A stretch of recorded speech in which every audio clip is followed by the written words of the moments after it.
Madame la Présidente, vous nous présentez le rapport annuel pour l'année 2018 sur la situation en matière d'égalité hommes-femmes qui présente de nombreuses similitudes par rapport à celui de l'an passé.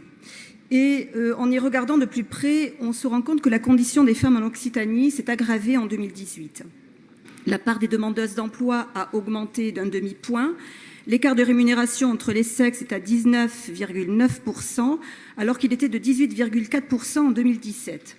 Les infractions à caractère sexuel ont augmenté de 17% et le nombre de femmes tuées pour violences conjugales s'est accru. Et de plus, à partir du 5 novembre jusqu'à la fin de l'année, les femmes travaillent toujours bénévolement en raison de l'inégalité salariale qu'elles subissent. Ce qui veut dire que nous n'avons même pas gagné un jour de plus. Le bilan budgétaire du plan d'action pour l'égalité excède de 64% le budget initialement prévu et donne finalement l'impression que, comme pour la politique de la ville, plus on met de l'argent et plus les problèmes persistent et se multiplient. En réalité, comme nous le dénonçons depuis sa création, ce plan est un catalogue de mesures destinées à alimenter la communication de la région et à promouvoir une vision idéologique et militante de l'égalité. Il ne répond pas aux besoins des femmes et échoue à identifier les enjeux de l'égalité tels qu'ils se présentent en Occitanie. Ainsi, dans tous les domaines où l'intervention régionale se disperse, vous n'avez finalement qu'un seul diagnostic et qu'un seul mot d'ordre: il faut déconstruire les stéréotypes de genre. C'est une phrase magique, c'est un terme qui envahit chacun des rapports que l'on nous présente et on le retrouve à chaque fois.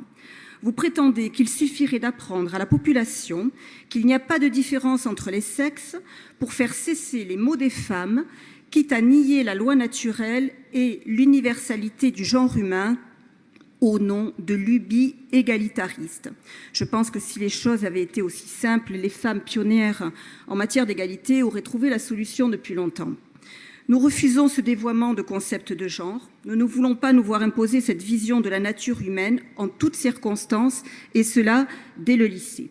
L'argent des Français ne doit pas être dilapidé dans des programmes empreints d'idéologie, et surtout lorsque le résultat est nul, puisqu'il n'y a aucune avancée et aucune amélioration constatée. À vouloir agir dans tous les domaines, on ne réussit nulle part, et l'on donne le sentiment d'un éparpillement préjudiciable à la cause que l'on veut défendre. Nous suggérons pour l'avenir que les moyens soient surtout ciblés sur un nombre d'actions limité, à l'efficacité mesurée, afin que des projets tangibles soient faits. Un plan régional d'action digne de ce nom devrait consacrer un volet dédié aux femmes en situation de détresse sociale. Nous avons les moyens d'agir, et notamment dans le domaine du logement social. La région y consacre des budgets toujours plus importants et refuse systématiquement la moindre visibilité sur les attributions. Pourquoi ne pas réserver une part de ces logements à l'hébergement d'urgence des femmes victimes de violences conjugales, dont 15 sont déjà mortes cette année en Occitanie? Nous pourrions également convenir avec l'État de la réservation d'une part du contingent régional de logements sociaux aux familles monoparentales en difficulté. Votre rapport les omet totalement, alors qu'un quart des familles en Occitanie sont monoparentales et que près du tiers d'entre elles vivent sous le seuil de la pauvreté. Au lieu de cela, nous avons droit à la charte des comportements respectueux pour une prévention du sexisme dans les trains régionaux d'Occitanie.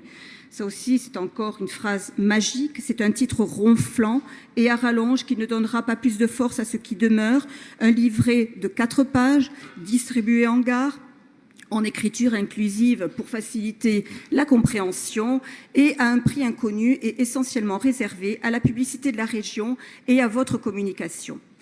Bref, cela est d'autant plus que cette charte n'a aucune portée juridique. La région pourrait par exemple se constituer partie civile chaque fois que le cas le permettrait. Ça, ce sont des actes aux impacts concrets. Mais surtout, à aucun moment, vous n'abordez la cause la plus redoutable de cette souffrance des femmes, qui est la montée de l'islamisation de notre société. C'est aussi sur le front, ne vous en déplaise, de la laïcité que la région doit s'engager. Nous vous prévenons depuis longtemps, mais vous prétendez systématiquement, au nom du vivre ensemble, que le problème n'existe pas. Et pourtant, cette doctrine misogyne s'impose à nouveau dans le débat public, notamment avec l'indignation qu'a provoquée la publication par la FCPE d'une affiche qui fait l'apologie du port du voile par les mères accompagnatrices de sorties scolaires. De nombreuses personnes s'en sont scandalisées, mais de votre part, cependant, aucune réaction.